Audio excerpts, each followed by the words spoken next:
Hello, അസ്സലാമലൈക്കും. എന്തൊക്കെയാണ് വിശേഷം? എല്ലാവർക്കും സുഖല്ലേ? അപ്പം നമ്മളിന്ന് ഭയങ്കര ട്രെൻഡിങ് ആയിട്ടുള്ള നാട്ടിലിപ്പോൾ എല്ലായിടത്തും മുക്കിലും മൂലയിലും എല്ലായിടത്തും വെച്ച് വിൽക്കുന്ന ഒരു സാധനമാണ് ബൺ മസ്ക. അപ്പോൾ നമ്മളെ ചായ കപ്പിൾസ് കൊണ്ടുവന്ന പുതിയ ട്രെൻഡാണ് ഇറാനി ചായയും ബൺ മസ്ക കേട്ടോ. അപ്പോൾ അത് ഒരുപാട് ആൾക്കാർ യൂട്യൂബിലൊക്കെ കാണിച്ചു കഴിഞ്ഞിട്ടുണ്ട്. അപ്പം ഞാനും ഉണ്ടാക്കി ഈ ഒരു ബൺ മസ്ക. അപ്പോൾ അതിൻ്റെ ജെന്യൂൻ റിവ്യൂ ആണ് ഇന്ന് കാണിക്കുന്നത് കേട്ടോ. അപ്പം ഞാൻ ഉണ്ടാക്കുന്ന ബൺ മസ്കക്ക് ഞാൻ തന്നെയാണ് ഈ ഒരു ബൺ ഉണ്ടാക്കുന്നത്. ബണ്ണ് ഞാൻ റെഡിമെയ്ഡ് വാങ്ങിക്കുന്നതല്ല കേട്ടോ. അപ്പോൾ ഈ ഒരു ബൺ മസ്കക്ക് വേണ്ടി ഉണ്ടാക്കുന്ന ബണ്ണ് ബ്രിയോഷെ ബണ്ണാണ്. അപ്പോൾ ഒരു 3 കപ്പ് മൈദപ്പൊടി എടുത്തിട്ടുണ്ട്. അതിലേക്ക് ഇതാ 1 ടീസ്പൂൺ നിറച്ച് ഇൻസ്റ്റന്റ് ഈസ്റ്റ് ഇട്ട് കൊടുക്കുന്നുണ്ട്. പിന്നെ വേണ്ടത് ബ്രിയോഷെ ബണ്ണായതുകൊണ്ട് മധുരം വേണം. അപ്പോൾ ഒരു 4 ടീസ്പൂൺ നിറച്ച് ഞാൻ പഞ്ചസാര ചേർത്ത് കൊടുക്കുന്നുണ്ട്. ഈ ഒരു ബണ്ണിന്റെ ടെക്സ്ചർ പോലെ ഇരിക്കും ഈ ഒരു ബൺ മസ്കിന്റെ ടേസ്റ്റ് കേട്ടോ. പിന്നെ അതാ ഒരു 1/2 ടീസ്പൂൺ ഉപ്പ് ചേർത്ത് കൊടുത്തിട്ടുണ്ട്. പിന്നെ വേണ്ടത് 1 ടീസ്പൂൺ നിറച്ച് പാൽപ്പൊടിയാണ്, അതും കൂടെ ചേർത്ത് കൊടുത്തിട്ടുണ്ട്. പിന്നെ അതാ ഒരു മുട്ട, വലിയ സൈസ് ആയതുകൊണ്ട് ഒന്ന് എടുത്തിട്ടുണ്ട്. ചെറിയ മുട്ട ആണെങ്കിൽ 2 മുട്ട വേണ്ടി വരും കേട്ടോ. അപ്പോൾ ഞാനിപ്പോൾ വലിയ സൈസ് ആയതുകൊണ്ട് ഒരൊറ്റ മുട്ടയാണ് എടുത്തത്. ഇനി ഇതെല്ലാം കൂടി ജസ്റ്റ് ഒന്ന് കുഴച്ചെടുക്കണം. ആവശ്യത്തിന് പാലും വേണം. പാലിൻ്റെ അളവ് അങ്ങനെ കറക്റ്റ് നമുക്ക് പറയാൻ വേണ്ടി പറ്റൂല. ഒരു ഇളം ചൂടുള്ള പാലാണ് ചേർത്ത് കൊടുക്കേണ്ടത്. അത് ജസ്റ്റ് ഒന്ന് കുറച്ച് ഒരു 1.5 കപ്പ് അല്ലെങ്കിൽ 2 കപ്പ് ഒന്ന് ചൂടാക്കി വെച്ചതിന് ശേഷം കുറേശ്ശെ ഒഴിച്ചു കൊടുത്താൽ മതി. നമുക്ക് വിരലിട്ട് മുക്കിയാൽ കുറേ നേരം വെച്ചാലും പൊള്ളാത്ത രീതിയിലുള്ള ചൂടായിരിക്കണം കേട്ടോ. നേരിയ ചൂടേ ആവാൻ പാടുള്ളൂ. എന്നിട്ട് ഇതാ കുറേശ്ശെ പാൽ ഒഴിച്ച് കൊടുത്തിട്ട് നന്നായിട്ടൊന്ന് കുഴച്ചെടുക്കുക. അപ്പോൾ ഇതാ ബാക്കി ഞാൻ പകുതി അവിടെ വെച്ചിട്ടുണ്ട്. എന്നിട്ട് നോക്കിയിട്ട് വേണമെങ്കിൽ ചേർത്ത് കൊടുത്താൽ മതി. ഇപ്പം ഞാൻ നോക്കിയപ്പോൾ കുറച്ച് പാല് കുറവാണ്. അപ്പോൾ ഞാൻ കുറച്ചും കൂടെ ചേർത്ത് കൊടുക്കുന്നുണ്ട്. ഇപ്പോൾ അത് കുറച്ചും കൂടെ ചേർത്ത് കൊടുത്തിട്ടുണ്ട്. ഇനിയിപ്പോൾ ഇത് നന്നായിട്ടൊന്ന് കുഴച്ചെടുക്കുക. അപ്പോൾ ഈ പൊടി നന്നായിട്ട് കുഴച്ചതിന് ശേഷമാണ് നമ്മൾ ഇതിലേക്ക് ബട്ടർ ചേർത്ത് കൊടുക്കേണ്ടത് കേട്ടോ. ഇപ്പോൾ നന്നായിട്ട് കുഴഞ്ഞിട്ടുണ്ട്. ഇനിയിപ്പോൾ ഇതിലേക്ക് അൺസോൾട്ടഡ് ബട്ടറും കൂടെ ചേർത്ത് കൊടുക്കണം. നന്നായിട്ട് കുഴച്ച് കഴിഞ്ഞാൽ മാത്രമാണ് അത് ചേർത്ത് കൊടുക്കേണ്ടത്. ഇപ്പോൾ ഈ ഒരു പാല് ബാക്കിയാണ്. അപ്പോൾ ഞാനത് അവിടെ മാറ്റി വെക്കുന്നുണ്ട്. ഇത്രയും പാല് ബാക്കിയാണ്. ഇനിയിപ്പോൾ അൺസോൾട്ടഡ് ബട്ടർ എടുക്കുന്നുണ്ട്. അതൊരു 20 ഗ്രാമാണ് ഈ ഒരു അളവിലേക്ക് വേണ്ടി കേട്ടോ. 3 കപ്പ് മൈദപ്പൊടിയാണ് നമ്മൾ എടുത്തത്. അപ്പോൾ അതിലേക്ക് ഒരു 20 ഗ്രാം അൺസോൾട്ടഡ് ബട്ടർ, ഒരു 20 ഗ്രാം എന്ന് പറയുകയാണെങ്കിൽ ടേബിൾ സ്പൂണിൻ്റെ അളവ് പറയുകയാണെങ്കിൽ 2 ടേബിൾ സ്പൂൺ നിറച്ചെടുക്കുകയാണെങ്കിൽ 20 ഗ്രാം ഉണ്ടാവും കേട്ടോ. ഇനി ഈ ഒരു ബട്ടർ ചേർത്തിട്ട് ഒരു 15 മിനിറ്റ് എങ്കിലും നമ്മളത് കുഴച്ചെടുക്കണം കേട്ടോ. ഒരു ചെറുതായിട്ടൊരു സ്റ്റിക്കി പാകത്തിലാണ് ഉണ്ടാവുക. നല്ല സിൽക്കി ആയിട്ടുള്ള ഡോ ആവണ വരെ ഇങ്ങനെ കുഴച്ചെടുക്കണം കേട്ടോ. അതാണ് ഞാൻ പറഞ്ഞത്, ഒരു 15 മിനിറ്റാണ് ഞാനിവിടെ കുഴച്ചെടുത്ത സമയം എന്ന് പറയുന്നത്. ഈ ഒരു രീതിയിൽ കുഴച്ചെടുത്താൽ മാത്രമാണ് ബ്രിയോഷ ബണ്ണ് അല്ലെങ്കിൽ ബ്രെഡ് നല്ല സോഫ്റ്റ് ആയിട്ട് കിട്ടുള്ളൂ. അപ്പോൾ അത് നന്നായിട്ട് കുഴച്ചെടുത്തിട്ടുണ്ട്. ഇതിൻ്റെ ഒരു ടെക്സ്ചർ പാകത്തിലാണോ എന്ന് അറിയാം. എങ്ങനെയാണെന്ന് വെച്ചാൽ നമ്മളിങ്ങനെ സ്ലോലി കൈവച്ച് തൊടുന്ന സമയത്ത് ഇത് സ്റ്റിക്കി ആയിരിക്കും. എന്നാലും സ്പീഡിൽ നമ്മളിങ്ങനെ 2 കൈ അങ്ങോട്ടും ഇങ്ങോട്ടും മാറി മാറിയൊക്കെ എടുക്കുകയാണെങ്കിൽ കയ്യിലൊരു തുള്ളി പോലും ഒട്ടൂല കേട്ടോ. അതാണ് ഇതിൻ്റെ ഒരു പാകം എന്ന് പറയുന്നത്. അത് വേണ്ടില്ല, നമുക്കിങ്ങനെ ഉരുട്ടാനും എല്ലാത്തിനും പറ്റും. പക്ഷെ നമ്മൾ സ്ലോ ആയിട്ട് പൊടി ഇങ്ങനെ തൊടുകയാണെങ്കിൽ ഒരു സ്റ്റിക്കി പാകത്തിലാണ് ഉണ്ടാവുക. ഇനിയിപ്പോൾ ഇതൊന്ന് റെസ്റ്റ് ചെയ്യാൻ വേണ്ടി വെക്കണം കേട്ടോ. നമ്മളൊന്ന് കവർ ചെയ്തിട്ട് 1 മണിക്കൂർ ഇതൊന്ന് ഡബിൾ സൈസ് ആകാൻ വേണ്ടിയിട്ട് ഒന്ന് മാറ്റി വെക്കാം. ഇനി നമുക്കിത് 1 മണിക്കൂറിന് ശേഷം എടുക്കാം. ഇപ്പോൾ അതാ 1 മണിക്കൂർ കഴിഞ്ഞിട്ടുണ്ട്. ഇതിൻ്റെ ഒരു മാവിൻ്റെ ഇത് കണ്ടില്ല, അതിൻ്റെ ഡബിളും ട്രിപ്പിളും ഒക്കെ ആയിട്ടുണ്ട്. ഇത്രയും നന്നായിട്ട് പൊങ്ങി വരും കേട്ടോ. നമ്മൾ എടുക്കുന്ന ഈസ്റ്റൊക്കെ നല്ല ന്യൂ ഡേറ്റ് ഉള്ളതായിരിക്കണം, ഫ്രഷ് ആയിരിക്കണം. എന്നാലാണ് നന്നായിട്ട് ഈ ഒരു രീതിയിൽ കിട്ടുള്ളൂ.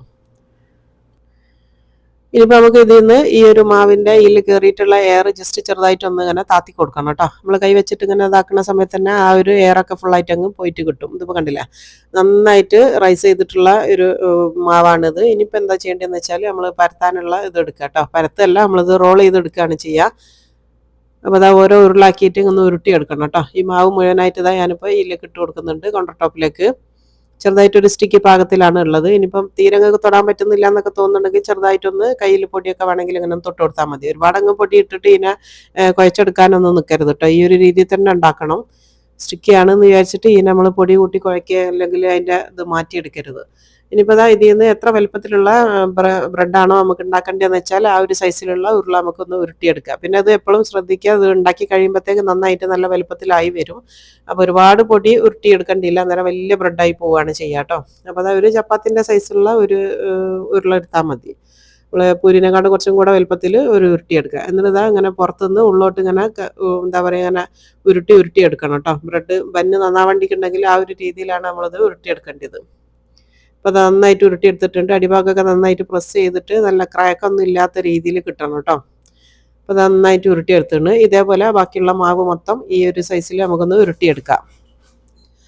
ഇപ്പോൾ ഇതാ എല്ലാ മാവും ഞാൻ ഇതേപോലെ ഒന്ന് ഉരുട്ടി വെച്ചിട്ടുണ്ട്. ഇനിയിപ്പോൾ അതാ ഒരു പിന്നെ ബേക്ക് ചെയ്യാനുള്ള പാത്രം എടുത്തിട്ട് അതിൽ ബട്ടർ പേപ്പർ പിരിച്ചു കൊടുത്തിട്ടുണ്ട്. ഇത് സാധാ നമ്മളെ കേക്കിനൊക്കെ ഉപയോഗിക്കുന്ന ബട്ടർ പേപ്പറാണ്. ഇനിയിപ്പോൾ അതാ ഓരോ ഉരുള എടുക്കുക. എൻ്റെ ഇതിങ്ങനെ കുറച്ച് ചെറുത് വലുതൊക്കെ മിക്സ് ആയിട്ടാണ് ഉള്ളത്. ഞാൻ എല്ലാം അളന്നിട്ടൊന്നും എടുത്തതല്ല കേട്ടോ. അപ്പോൾ അതാ അങ്ങനെ കുറച്ച് ചെറുതായിട്ടൊരു അകലം വെച്ചിട്ടാണ് നമ്മൾ വെച്ച് കൊടുക്കേണ്ടത്. അങ്ങനെ അടുപ്പിച്ച് വെക്കരുത്. ലാസ്റ്റ് ഒന്ന് എക്സ്ട്രാ ആണ് ഈ പാത്രത്തിൽ കൊള്ളൂല, പക്ഷെ ഞാനത് ഉൾക്കൊള്ളിച്ചാണ് വെച്ച് കൊടുത്തതാണ് കേട്ടോ. എന്താണെന്ന് വെച്ചാൽ ഇനിയിപ്പോൾ ആ ഒരു ഒറ്റ ഉരുളക്ക് വേണ്ടിയിട്ട് നമുക്ക് ഇനിയിപ്പോൾ വേറെ പാത്രം ഒന്നും എടുക്കണ്ട, ഇതിൽ തന്നെ മതി. ഇങ്ങനെ വെച്ച് കൊടുക്കുക. ഇത് നമുക്കൊന്ന് റെസ്റ്റ് ചെയ്യാൻ വേണ്ടി വെക്കണം. കവർ ചെയ്തിട്ട് ഒരു 15 മിനിറ്റ് നേരം ഇതൊന്ന് റെസ്റ്റ് ചെയ്യാൻ വേണ്ടി വെക്കാം കേട്ടോ. അതിപ്പോൾ ഞാൻ റാപ്പ് ചെയ്ത് കൊടുത്തിട്ടുണ്ട്. ഇപ്പോൾ ഇത് 15 മിനിറ്റ് കഴിഞ്ഞിട്ടുണ്ട്. ആ ഒരു ഉരുളൊക്കെ കണ്ടില്ല, നന്നായിട്ട് പിന്നെ ഒന്ന് വീർത്ത് വന്നിട്ടുണ്ട്. ഒരു 15 മിനിറ്റ് ആണ് വെക്കേണ്ടത്. അത് കൂടുതൽ സമയങ്ങൾ വെക്കരുത് കേട്ടോ. ഇനിയിപ്പോൾ ഇതിൻ്റെ മേലെ നമുക്കിത് കുറച്ച് പാലൊന്ന് ബ്രഷ് ചെയ്ത് കൊടുക്കാം. ഒരു 1-2 ടേബിൾ സ്പൂൺ പാലെടുത്ത് വെച്ചാൽ മതി. എന്നിട്ട് നന്നായിട്ട് ഇതിൻ്റെ മേലെ ഒന്ന് ബ്രഷ് ചെയ്ത് കൊടുക്കാം. എല്ലാ ബന്നിൻ്റെ മേലെയും നന്നായിട്ടൊന്ന് നെങ്ങിപ്പോവരുത് കേട്ടോ. ആ ഒരു പൊന്തി വന്നത് നെങ്ങിപ്പോവാണ്ട് മെല്ലെ ഒന്ന് ബ്രഷ് ചെയ്ത് കൊടുത്താൽ മതി. ഇപ്പോൾ അതാ കംപ്ലീറ്റ് ബ്രഷ് ചെയ്ത് കൊടുത്തിട്ടുണ്ട്. ഇനിയിപ്പോൾ 180 ഡിഗ്രിയിൽ പ്രീ ഹീറ്റ് ചെയ്ത ഓവനിൽ ഇതൊന്ന് ബേക്ക് ചെയ്ത് എടുക്കുകയാണ് ചെയ്യുക. 20-25 മിനിറ്റ് ടൈം എടുക്കും. ഇപ്പോൾ അതായത് നന്നായിട്ട് ബേക്ക് ചെയ്ത് കൊണ്ടുവന്നിട്ടുണ്ട്. ഇപ്പോൾ ഈ ഓവൻ ഇറക്കിയ ഉടനെയാണ് കേട്ടോ, അത് നല്ല ചൂടോട് കൂടിയാണത്. ഇറക്കിയ ഉടനെ തന്നെ നമ്മൾ എന്താ ചെയ്യേണ്ടതെന്ന് വെച്ചാൽ കുറച്ച് ബട്ടർ ഇതിൻ്റെ മേലെ നന്നായിട്ടൊന്ന് സ്പ്രെഡ് ചെയ്ത് കൊടുക്കണം കേട്ടോ. ആ ഒരു ചൂടോടുകൂടി തന്നെ അങ്ങനെ ചെയ്താൽ മാത്രമാണ് ബ്രെഡ് നല്ല സോഫ്റ്റ് ആയിട്ട് കിട്ടുള്ളൂ. പഞ്ഞിക്കെട്ട് പോലുള്ള ബ്രെഡ് നമ്മൾ പറയില്ലേ, അങ്ങനെ ആയി കിട്ടണമെങ്കിൽ ഈ ഒരു ചൂടോടുകൂടി നന്നായിട്ട്, ഇപ്പം ഈ തൊടുന്ന സമയത്ത് കുറച്ച് ഹാർഡായിട്ടാണ് ഉണ്ടാവുക. ഈ ഒരു ബട്ടർ പരട്ടിയിട്ട് ഇതൊന്ന് ചൂടാറാൻ വേണ്ടി വെക്കാം കേട്ടോ. ഒന്ന് കവർ ചെയ്ത് വെക്കണേ. മേലെ ഒരു അലുമിനിയം ഫോയിലോ അല്ലെങ്കിൽ ഒരു പേപ്പറോ എന്തെങ്കിലും വെച്ചിട്ട് കവർ ചെയ്തിട്ട് ഇതൊന്ന് മാറ്റി വെക്കാം. അതിൻ്റെ ചൂടൊക്കെ ആറിയതിൻ്റെ ശേഷം നമുക്ക് എടുത്താൽ മതി. ഇനിയിപ്പോൾ നമ്മളെ മെയിൻ സാധനം മസ്ക ഉണ്ടാക്കണമല്ലോ. ബ്രെഡ് റെഡിയായി, ബന്ന് റെഡിയായി. ഇനിയിപ്പോൾ മസ്കൻ്റെ ക്രീമാണ് ഉണ്ടാക്കണം, മസ്ക ക്രീം എന്ന് പറയുന്നത്. അപ്പോൾ അൺസോൾട്ടഡ് ബട്ടറാണ് വേണ്ടത്, സോൾട്ടഡ് എടുക്കാൻ പാടില്ല കേട്ടോ. ഒരു 1/4 കപ്പോളം എടുത്തിട്ടുണ്ട്. അതിലേക്ക് പൊടിച്ച പഞ്ചസാരയാണ് ചേർക്കുന്നത്. ഒരു 1/4 കപ്പ് പൊടിച്ച പഞ്ചസാരയും കൂടെ ചേർത്ത് കൊടുക്കുന്നുണ്ട്. നിങ്ങൾ എത്രയാണോ ബട്ടർ എടുക്കുന്നത് അതേ അളവിൽ പൊടിച്ച പഞ്ചസാര ചേർത്ത് കൊടുക്കുക.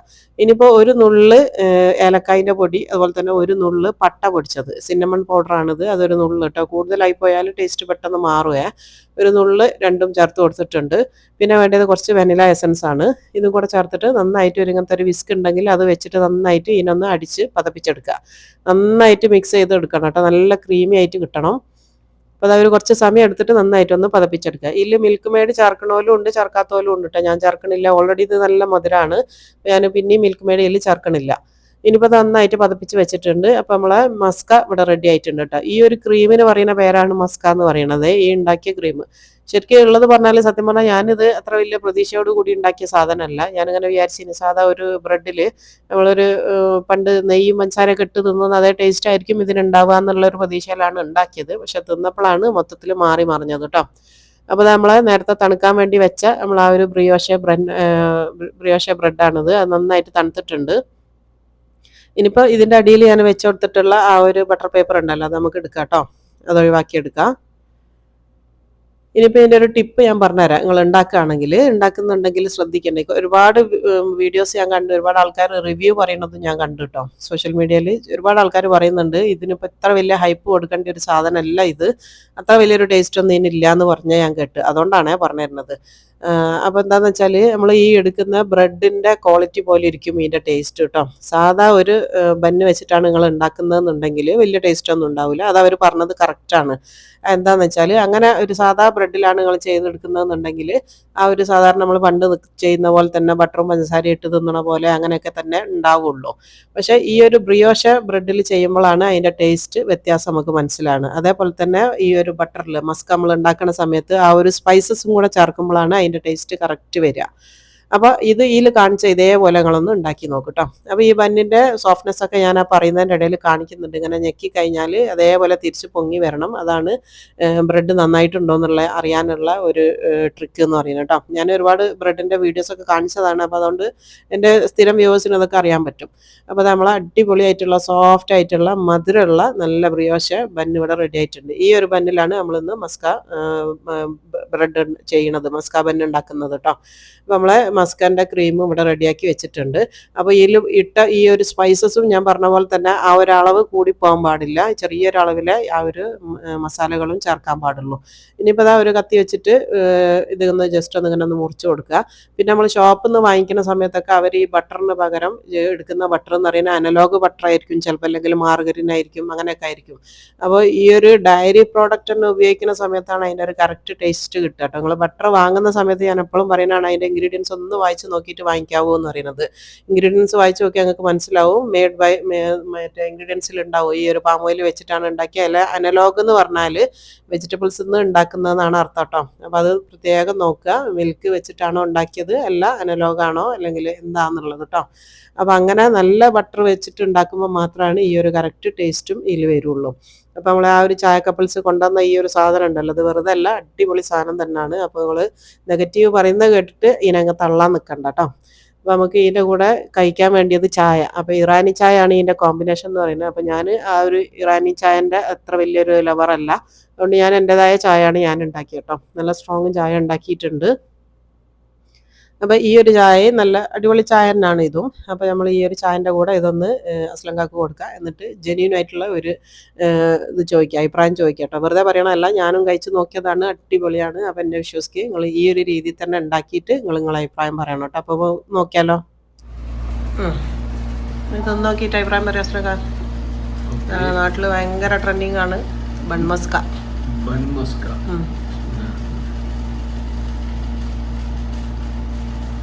ഞാൻ ഉണ്ടാക്കുമ്പോൾ വിചാരിച്ചില്ല ഈ ഒരു ടേസ്റ്റ് ഒന്നും. സൂപ്പർ. ഞാൻ വിചാരിച്ച ആദ്യം ഒരു ബട്ടർ തേക്കുന്ന ഒരു ബ്രെഡിന് എന്താ അത്ര ടേസ്റ്റ് നമ്മൾ വിചാരിച്ചില്ല.